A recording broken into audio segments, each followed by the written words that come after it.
warahmatullahi wabarakatuh, kawan-kawan. Alif dan Sofia datang lagi. Hai, kawan-kawan, apa khabar?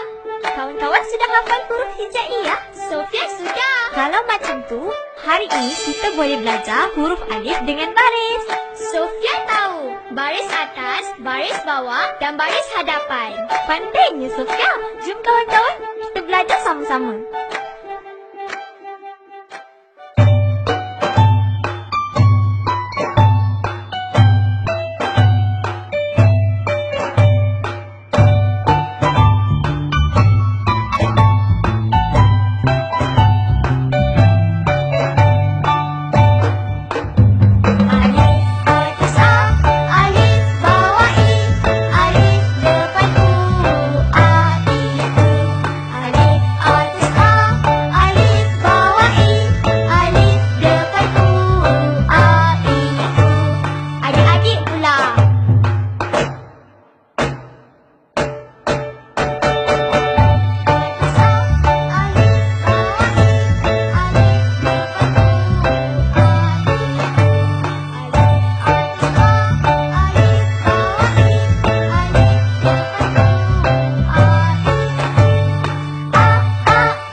Kawan-kawan, kita jumpa lagi di lain hari.